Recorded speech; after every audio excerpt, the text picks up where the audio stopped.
আমি রত্নদীপ ঘোষ। আজ একাদশ শ্রেণীর রাষ্ট্রবিজ্ঞানের জাতীয়তাবাদ অধ্যায়টি নিয়ে আমরা আলোচনা করব। তো ন্যাশনালিজম বা জাতীয়তাবাদ বলতে বোঝায় nationalism is strong feelings of love, loyalty, devotions towards one nations. It is the desire of peoples to live together under the government and work for unity and progress of our country. অর্থাৎ nationalism সাধারণত বিষয়টা হলো যে কোনো একটি নিজের জাতির প্রতি গভীর ভালোবাসা, আনুগত্য, ভক্তির অনুভূতি। একটি সরকারের অধীনে তারা বাস করতে চায় এবং ঐক্য উন্নতিতে কাজ করার ইচ্ছা প্রকাশ করে। আসলে ন্যাশনালিজম বিষয়টা হলো যে একটা কোনো কমন সেন্টিমেন্ট, সেটা হতে পারে ভাষাগত, সেটা হতে পারে জাতিগত, সেটা হতে পারে সংস্কৃতিগত, সেই একটা ইমোশন যেটা হচ্ছে যে মানুষকে খুব ক্লোজ ভাবে বন্ড করে। আমরা খেলার ম্যাচ চলাকালীন দেখতে পাই যে ভারত পাকিস্তানে যখন ম্যাচ চলে তখন জাতি, ধর্ম, বর্ণ, লিঙ্গ নির্বিশেষে ভারতীয় সেন্টিমেন্টটা কাজ করে এবং তারা ভারতবর্ষকে সমর্থন করে। আবার ঠিক একইভাবে আমরা যখন দেখতে পাই যে বাংলাদেশ ভাষা আন্দোলনের জন্য বাংলা ভাষাকে কেন্দ্র করে তারা একত্রিত হয়, জোটবদ্ধ হয়, পূর্বতন পাকিস্তান সরকারের এগেনস্টে বিদ্রোহ করে তার নিজেদের দেশকে স্বাধীনতা লাভ করে এবং তারা বাংলা ভাষা, বাংলা সেন্টিমেন্ট এটাকে আঁকড়ে ধরে তাদের জাতীয়তাবাদকে ডেভেলপ করেছে। এবং পৃথিবীর বহু দেশ আছে যারা ধর্ম, ভাষা, এক রক্ত, যেমন হিটলারের one nation one state, German রক্ত, এই জার্মান জাতি, এই সমস্ত নিয়ে তারা একটা জাতীয়তাবাদ গড়ে তুলেছিল। তো জাতীয়তাবাদের মূল বক্তব্য যেটা এখান থেকে উঠে আসে সেটা হচ্ছে one nation, one people, one emotion. অর্থাৎ এক জাতি, এক লোক, এবং হচ্ছে যে একটা হচ্ছে যে ইমোশন, একটা কমন সেন্টিমেন্ট কাজ করবে। এরপরে স্লাইডটাতে দেখতে পাচ্ছি যে ফিচার্স অফ ন্যাশনালিজম, অর্থাৎ ন্যাশনালিজমের বৈশিষ্ট্যগুলো কি কি। ন্যাশনালিজমের বৈশিষ্ট্য প্রথমে দেখতে পাচ্ছি যে sense of unity and feelings of oneness among the সিটিজেনদের মধ্যে একটা বিষয় নিয়ে আসা। সেটা হতে পারে কোনো কালচারের মাধ্যমে, কোনো ভাষার মাধ্যমে, কোনো ধর্মের মাধ্যমে, কোনো জাতির মাধ্যমে। আমরা পৃথিবীতে বহু দেশকে দেখতে পাই যারা ধর্মের ভিত্তিতে এক হয়েছে, যেমন পাকিস্তান ধর্মের ভিত্তিতে ভারতবর্ষ থেকে পৃথক হয়েছিল এবং নিজেদের রাষ্ট্র, স্বাধীন রাষ্ট্র গঠন করেছিল। একটা সেন্স অফ ইউনিটি কাজ করে। এছাড়া হচ্ছে প্রাইড ইন কালচারাল প্রাইড কাজ করতে পারে পিছনে, যেমন respect for language, historical traditions. যেমন জার্মানরা নিজেদেরকে পিওর আর্য রক্ত বলে মনে করতো এবং অন্যান্য জাতিদেরকে ইনফিরিয়র বা নিকৃষ্ট বলে মনে করতো। এই যে পিওর জার্মান জাতি, জার্মান দেশ, এই সেন্টিমেন্টটাকে কাজে লাগিয়ে হিটলার তার প্রথম বিশ্বযুদ্ধে ভেঙে পড়া জার্মানিকে ঐক্যবদ্ধ করে এবং 1919 থেকে 1939 এই 20 বছরের মধ্যে জার্মানিতে একটা র্যাপিড গ্রোথ নিয়ে আসে এবং জাতিকে অখণ্ডিত জার্মান জাতিকে একীভূত করতে সাহায্য করে। Love for the freedom, willingness to the freedom against the foreign rule. এই যে জাতীয়তাবাদ, এটা হচ্ছে যে একটা ভালোবাসার একটা সেন্টিমেন্ট কাজ করে, যেটা কোনো বিদেশি জাতির পরাধীনতাকে মানতে চায় না। এবং বিদেশি জাতি যখন পরাধীন করে রাখে কোনো একটা দেশকে, সেই দেশের মধ্যে যদি জাতীয় চেতনার উন্মেষ ঘটে তাহলে সমস্ত মানুষ জোটবদ্ধ ভাবে সেই বৈদেশিক শাসনের বিরুদ্ধে প্রতিঘাত করতে পারে এবং দেশের মুক্তি আনতে পারে। যেটা জাতীয়তাবাদ না হলে, যদি সবাই বিচ্ছিন্ন ভাবে থাকে, তাহলে কোনোভাবেই সেটাকে ডেভেলপ করা সম্ভব নয়। এর পাশাপাশি আমরা যেটা দেখতে পাচ্ছি সেটা হচ্ছে যে স্পিরিট অফ দ্য স্যাক্রিফাইস। ন্যাশনালিজমের মধ্যে যারা লিডার থাকে বা যারা দেশের জন্য রক্ত ঝরাচ্ছে, ঘাম ঝরাচ্ছে, তাদের মধ্যে বিভিন্ন রকম স্যাক্রিফাইস দেখা যায়। তারা দীর্ঘদিন হয়তো ন্যাশনালিজম বা জাতীয়তা আন্দোলন করতে গিয়ে জেলবন্দি, কেউ হয়তো দীর্ঘদিন ধরে বিভিন্ন রকম টর্চারের শিকার, পুলিশের কেস দেওয়া বা মিথ্যে মামলা বা ওয়ান্টেড নোটিশ জারি করা, পুলিশ খুঁজে বেড়াচ্ছে। এবং আমরা দেখতে পেয়েছি অনেক সময় তো ফাঁসির দড়ি গলায় পড়তে হয়েছে, কখনো পুলিশের গুলিতে নিহত হতে হয়েছে। এই সমস্ত ঘটনা দেখতে হয়েছে। এবং আমাদের সুভাষচন্দ্র বসু বলেছিলেন যে give me blood I shall give you freedom. অর্থাৎ স্বাধীনতা আনতে গেলে রক্ত ঝরাতে হবে, বা রক্তের বিনিময়ে স্বাধীনতা তিনি আমাদেরকে উপহার দেবেন। এর পরের স্লাইড যেটা হচ্ছে rise of nationalism in India. ভারতে কিভাবে ন্যাশনালিজমটাকে রাইজ করলো। ন্যাশনালিজম ভারতবর্ষে রাইজ করছে সেটা হচ্ছে economic exploitation and divide and rule policy. আমাদের দাদাভাই নরওজি তার ওয়েলথ অফ ব্রেনস যে গ্রন্থ, সেখানে দেখিয়েছেন যে কিভাবে ইকোনমিক্স এক্সপ্লয়টেশনটা হচ্ছে, কিভাবে ব্রিটিশরা আমাদেরকে লুট করছে, এবং এবং আমাদের সোনার বাংলা তথা ভারতবর্ষকে কিভাবে লুটে তারা বিদেশে নিয়ে যাচ্ছেন, সেই ইকোনমিক এক্সপ্লয়টেশনের চিত্রটা ফুটিয়ে তুলেছেন। এছাড়াও ডিভাইড এন্ড রুল পলিসি, যে ব্রিটিশরা তো ভেবেছিল যে দীর্ঘদিন ধরে এখানে থাকবে, বা এরকম একটা কথা বলা হতো যে ব্রিটিশের সূর্য কখনো অস্ত যায় না। তো এই ব্রিটিশ সূর্য কখনো অস্ত যায় না, বা ব্রিটিশকে দীর্ঘদিন ধরে রুল করতে হলে একটা ফাটল ধরাতে হতো ভারতবর্ষের মধ্যে, এবং সেই ফাটলটা তারা ধরিয়েছিল, অর্থাৎ ডিভাইড এন্ড রুল করেছিল ধর্মের ভিত্তিতে। তারা হিন্দু নেতাদের একরকম ভাবে বোঝাতেন, এবং মুসলিম নেতাদেরকে আর একরকম ভাবে বোঝাতেন, দিয়ে দুই পক্ষের মধ্যে একটা বিবাদ বাঁধিয়ে দেওয়ার চেষ্টা করতেন। ওয়েস্টার্ন এডুকেশন তারা এখানে ইমপ্লিমেন্ট করেছিলেন, বিভিন্ন রকম আইডিয়া, লিবার্টি, ইকুয়ালিটি, ডেমোক্রেসিকে স্প্রেড করেছিলেন, যার ফলে কিছু শিক্ষিত মানুষ মুক্ত চিন্তা নিয়ে সমস্ত কিছুকে বিচার বিশ্লেষণ করে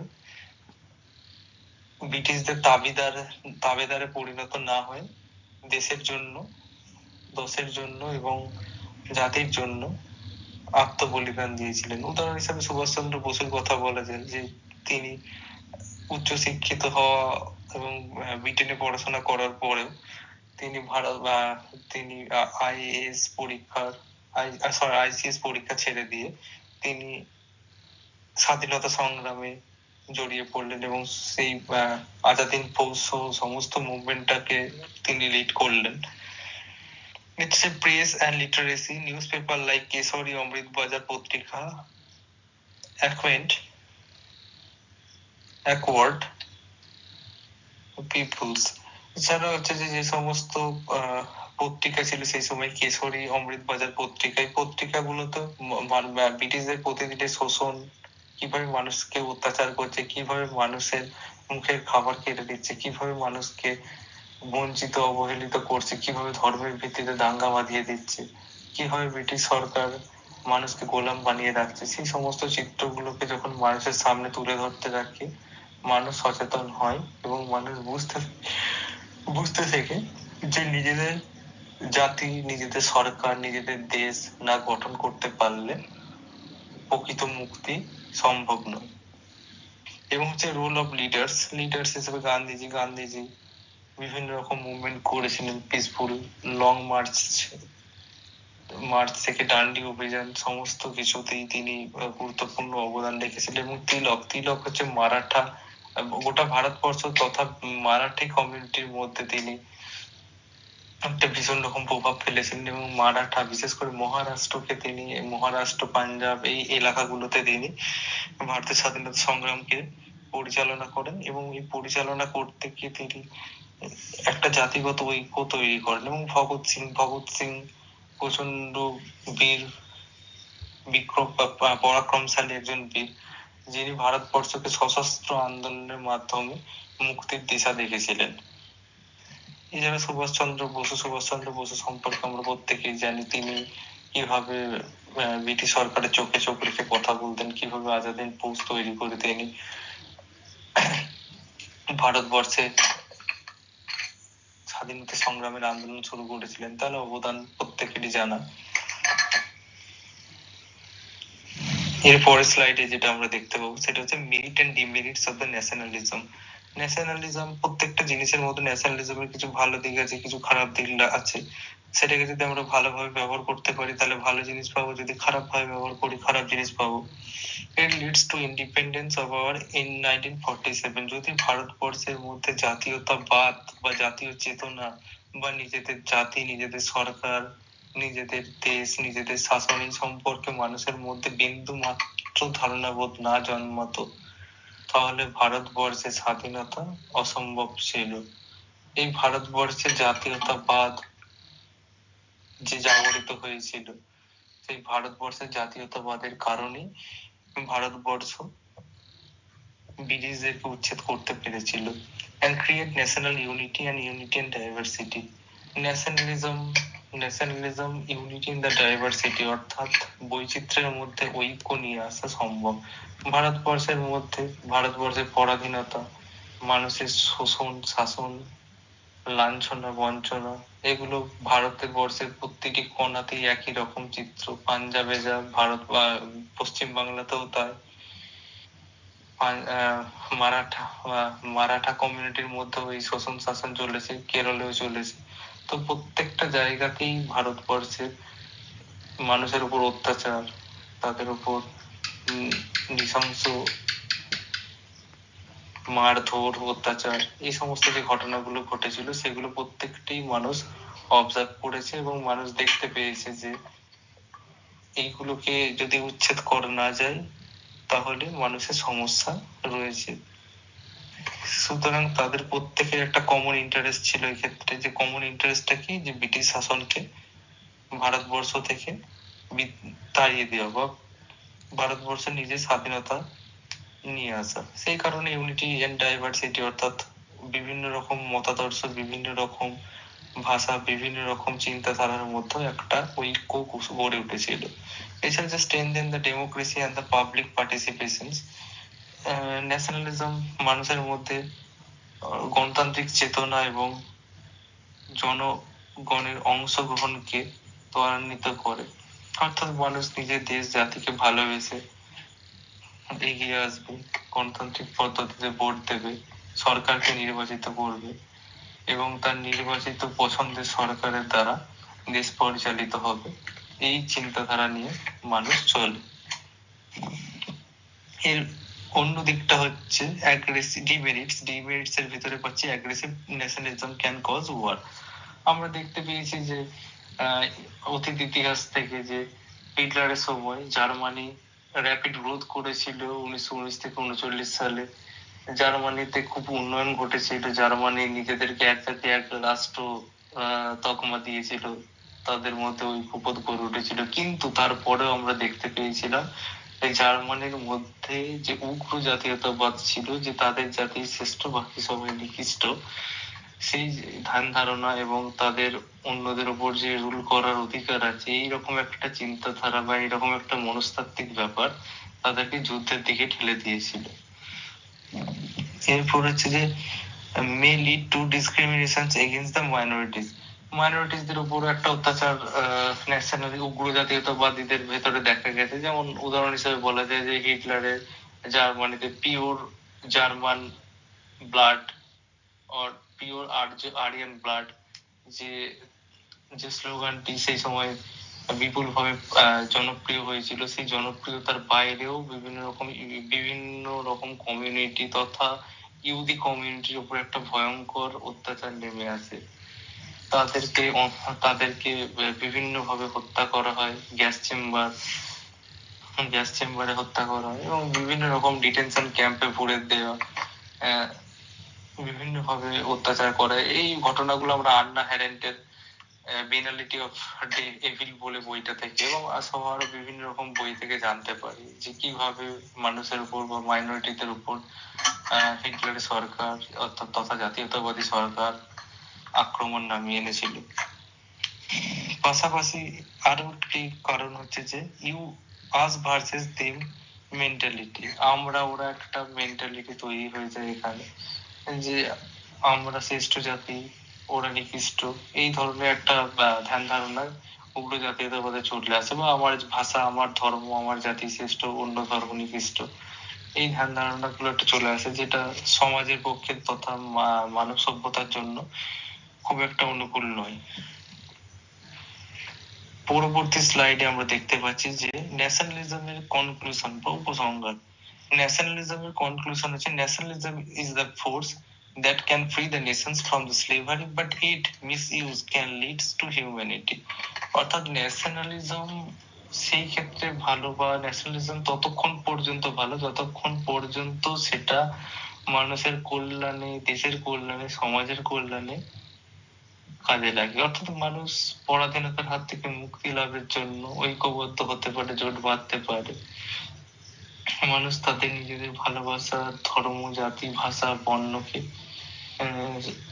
সমগ্র পৃথিবীর কাছে উত্থাপিত করতে বা পৃথিবীর কাছে পরিচিতি লাভ করার জন্য সবাই একত্রিত হতে পারে।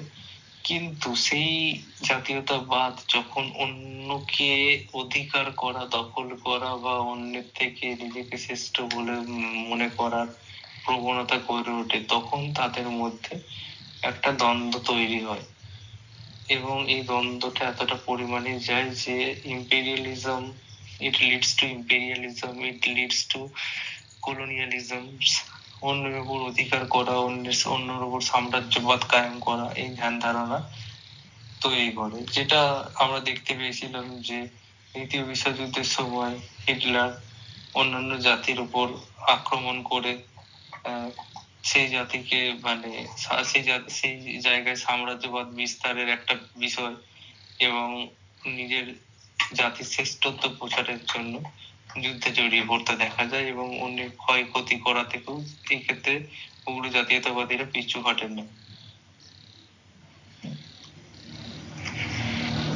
এবং এই উগ্র জাতীয়তাবাদের বিষয়টা আমাদের রবীন্দ্রনাথ ঠাকুর খুব ভালোভাবে বুঝতে পেরেছিলেন। তাই তো রবীন্দ্রনাথ ঠাকুর তার নেশন নামক গ্রন্থে জাতীয়তাবাদকে মানব সভ্যতার শত্রু হিসেবে পরিগণিত করেছেন। তিনি জাতীয়তাবাদের পরিবর্তে আন্তর্জাতিকতাবাদ বা ইন্টারন্যাশনাল ব্রাদারহুড এই বিষয়টিকে তিনি বেছে নিয়েছিলেন। ইন্টারন্যাশনাল ব্রাদারহুড অর্থাৎ আন্তর্জাতিকতাবাদ, যেটা নিজের জাতি, নিজের ধর্ম, নিজের ভাষা বা একটা সংকীর্ণ গণ্ডির মধ্যে বেঁধে না রেখে একটা কমিউনিটিকে বিশ্বের সাথে পরিচিত হতে, বিশ্বের প্রত্যেকটা মানুষের সাথে সুখ দুঃখের ভাগাভাগি করে নেওয়ার কথা বলে। যেটা আমাদের প্রাচীন উপনিষদে বলা হয়েছে যে বাসুধৈব কুটুম্বকম, অর্থাৎ গোটা পৃথিবী আমার পরিবার বা গোটা পৃথিবী আমার আত্মীয়। এই ধ্যান ধারণায় রবীন্দ্রনাথ ঠাকুর বিশ্বাস করতেন। তাই তো তিনি বলেছেন, the minds without fear into heaven of freedom, my father, let my country awake. Thank you. Thanks all.